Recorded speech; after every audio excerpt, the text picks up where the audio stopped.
So this week we are talking all about insulin resistance and how it relates to the thyroid. So this is a very important topic for you to know about because many patients that have hypothyroidism and Hashimoto's do not realize that they have insulin resistance as well. And that is a double metabolic whammy. So when you're trying to lose weight and you are hopefully being treated properly for your thyroid problem, we also want to check and make sure and rule out the possibility of insulin resistance because that will put you at a metabolic disadvantage. So what this means is that your cells are actually resistant to insulin being secreted whenever you eat anything. So let's say you eat some chicken and broccoli. Your pancreas secretes insulin, and that insulin goes out and tries to get into the cell. And this is a very basic explanation just for you to understand. So if you picture all of the cells with open doors because they want insulin, they want that insulin to come in. If you think of a type 1 diabetic, they have to take insulin to survive. They cannot go without their insulin at all. So the cells want that insulin in. If you are insulin resistant, some of your cells' doors are actually closed. They are resistant to the insulin that's coming out. And that excess insulin pushes back into the system and raises the blood sugar or the blood glucose number. And when we see that number go above an 86, that is indicative of insulin resistance. So when you grab your labs, whether it's a comp metabolic panel or just a glucose, you want to make sure that that glucose number is below an 86. Now, you will not get flagged as being high, as being insulin resistant. You most likely will not be told by your doctor that you are insulin resistant unless that number goes to a 99, and in some labs, it's even as high as 110.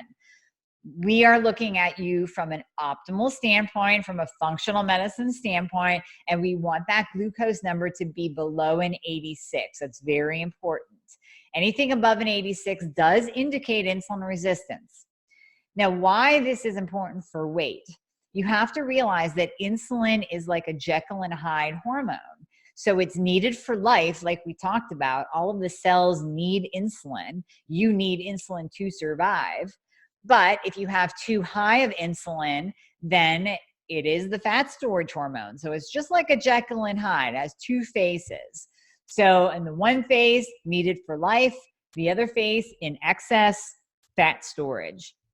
If you are constantly in a fat storage mode, you cannot be in a fat burning mode. So then when you pair up insulin resistance with hypothyroidism, you can see where it's a double whammy to your metabolism. It will slow things down. You will never lose weight. And in fact, you might gain weight.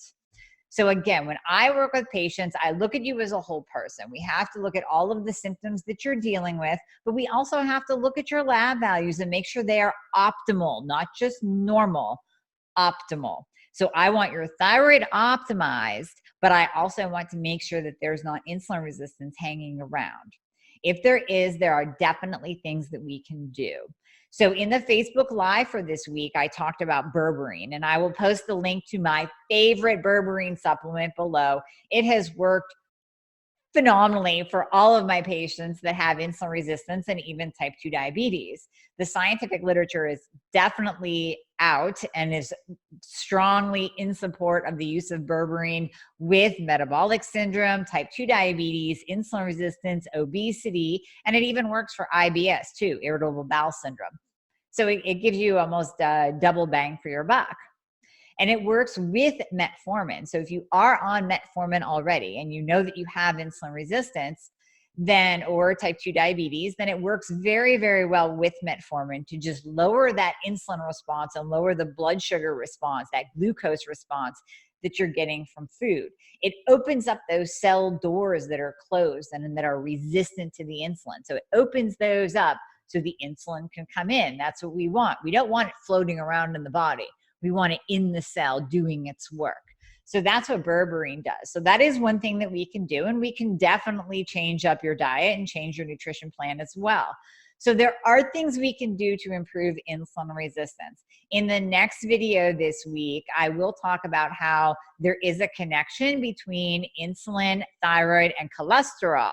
So if you're on a statin medication, you need to stay tuned and watch for that other video, because we're going to describe that triangle connection. I'll get my whiteboard out that's sitting here and we'll start drawing. But in the meantime, please share this video with anyone that you know, or share it on your page, because I guarantee you there's a ton of people out there walking around, and you might be one of them, that has insulin resistance but doesn't even know it, because again, they're going by standard lab value ranges and not functional medicine optimal lab value ranges.